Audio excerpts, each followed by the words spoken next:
Hi friends जय जगन्नाथ मु आपण मानक पई आज गोटे बढ़िया रेसिपी आंची कखारु फूलर बरा बनेकी देखिबे आपण मानक एठी मु कखारु फूल को भलसे सफा कर देछि काटी देछि देखंतु ए देखंतु मु तादरे पकेया पई पियाज जीरा रसुण अदा सुखिला लंका नेछि फर्स्ट मु बेसन नेली तापरे मु तादरे टिके चावल गुंड नेली तापरे मु तादरे लूण पकेइली स्वाद अनुसार लूण पकेइबे हल्दी गुंड पकेइली जेहेतु मु मिर्ची बाटिची से अल्प टिके मिर्ची पाउडर पकेइली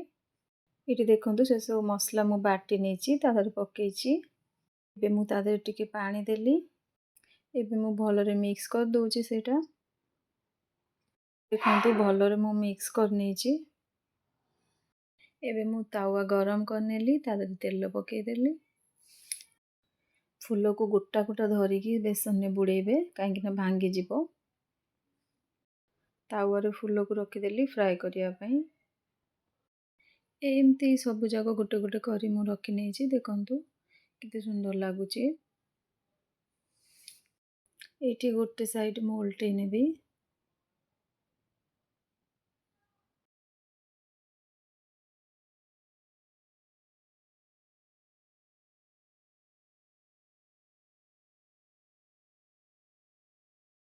एठी मु गोटे साइड पूरा उल्टे नेछि देखंतु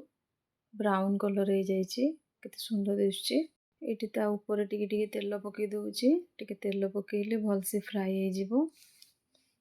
देखंतु फ्रेंड एबे कखारु फूल बरा रेडी हे जाइछि केमती लागुछि आपण माननको मते तो बहुत बढ़िया लागुछि ओके एटा आपण माने भात सहित खाइ परिबे खाली पाटी रे भी खाइ परिबे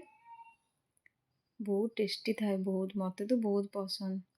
ओके फ्रेंड मो वीडियो आपण मानको पसंद आस्तिले मो चैनल को सब्सक्राइब करंतु मते लाइक करंतु कमेंट करंतु बाय।